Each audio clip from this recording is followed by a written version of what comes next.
My name's Stephenson. Why do people gamble when most people constantly lose?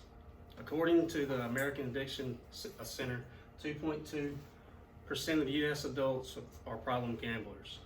All surveys of gambling have shown that there are a wide range of motivated influences that are associated to gambling. And the attitudes toward gambling are positive, related to available and cultural acceptance. However, this outlook fails to take into account many key findings and observations in gambling research. Surveys have also shown that everyone gambles. Some people gamble more than others, like professional gamblers and problem gamblers, according to Psychology Today. Today, I want to persuade you about the problems of gambling, the symptoms, and what type of treatments are out there for problem gamblers. First, let's talk about problems that come from gambling. Problem gambling is harmful to your psychology and physical health. The National Council Problem Gambling estimates that approximately 5 million Americans meet the criteria for compulsive gambling, and only 8% of those individuals seek help.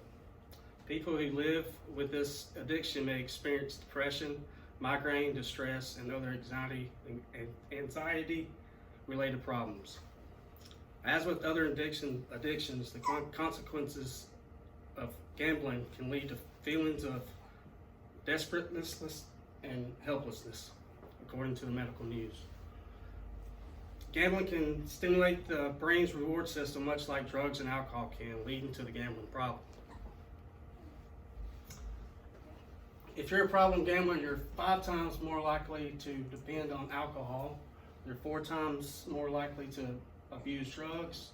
You're 3 times more likely to be depressed. 8 times more likely to experience an anxiety disorder.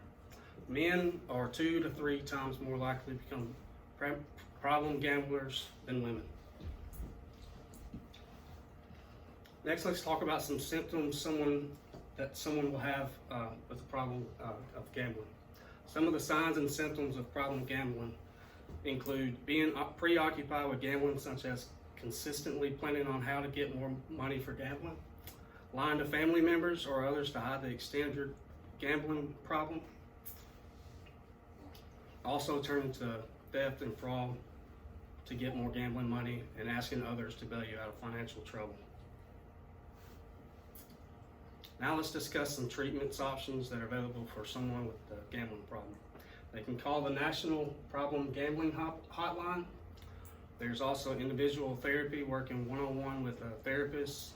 The compulsive gambler strengthens the motivation to stop gambling, identifies triggers and dysfunctional coping strategies, and learns how to deal with stress and triggers in a more effective way. There's also group therapy. Group therapy sessions help problem gamblers build a network of supportive peers who are working to overcome the same issues. In group therapy, members exchange personal experiences, coping strategies, and hopes for the future. There's also family or couples counseling. As a result, the family must be treated as a unit in order to rehab to be successful. Treating a person with a gambling problem can be challenging. People with a gambling problem may have remission, where they gamble less or not at all for a period of time. However, without treatment, the remission usually isn't permanent. Lastly, let's bring this information about problem gambling to close. In conclusion, you've hopefully learned the problems of gambling, the symptoms that occur, and some treatments that are offered. If you have a high risk factor of compulsive gambling, consider avoiding gambling in any form, people who gamble, and places where gambling occurs. Listen to others about symptoms when they notice them. Get treatment at the earliest signs of the problem to help prevent gambling from becoming worse. So the next time you're in Vegas or buying a lottery ticket, consider this information provided today so that you're not part of the 2.2% of Americans that have that gambling problem.